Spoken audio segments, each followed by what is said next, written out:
নতুন দিন, নতুন সিরিজ আর নতুন লক্ষ্য নিয়ে আজ মাঠে নামছে বাংলাদেশ।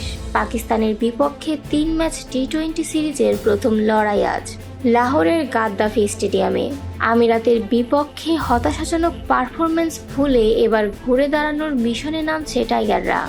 সিরিজ শুরুর আগে লাহোরে এক সংবাদ সম্মেলনে অধিনায়ক লিটন দাস জানালেন আত্মবিশ্বাস আর ইতিবাচক মানসিকতার কথা। লিটনের ভাষায়, আগের সিরিজটা আমাদের প্রত্যাশা মতো যায়নি, কিন্তু এটা একেবারে নতুন শুরু।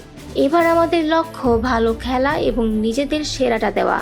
দেখা যাক আমরা কতটা উন্নতি করতে পারি। অবশ্য শুধু অতীত ভুলে সামনে এগিয়ে যাওয়াই নয়, বরং নিজেদের সামর্থ্যেও বিশ্বাস রাখছেন লিটন। তিনি আরও বলেন, এটা ভিন্ন কন্ডিশন, ভিন্ন বলের খেলা। আমরা জানি ভালো ক্রিকেট খেলতে পারলে যে কোনো দলকে হারানো সম্ভব। আমরা প্রতিপক্ষ নিয়ে খুব একটা ভাবছি না, বরং নিজেদের খেলার দিকেই মনোযোগ দিচ্ছি। দল হিসেবে কিভাবে আরও ভালো করা যায় সেটাই এখন আমাদের পরিকল্পনা। বাংলাদেশের অধিনায়ক সিরিজ জয়ের পাশাপাশি দীর্ঘমেয়াদে টি-20তে উন্নতির কথাও বললেন। পাকিস্তান দুর্দান্ত একটি বোলিং ইউনিট। আমাদের চ্যালেঞ্জ হচ্ছে আমরা কিভাবে ধারাবাহিকভাবে ভালো খেলতে পারি। গত কিছু বছর এই ফরম্যাটে আমরা পিছিয়ে পড়েছিলাম। এখন সময় এসেছে ভালো ক্রিকেট খেলার মধ্য দিয়েই নিজেদের প্রমাণ করার।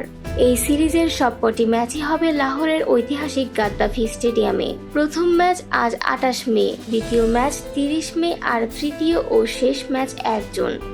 সবই এক ভেন্যুতে। দেখা যাক ঘুরে দাঁড়ানোর এই লড়াইয়ে টাইগারদের ব্যাটে বলে কতটা জ্বলে ওঠে নতুন আশার আলো।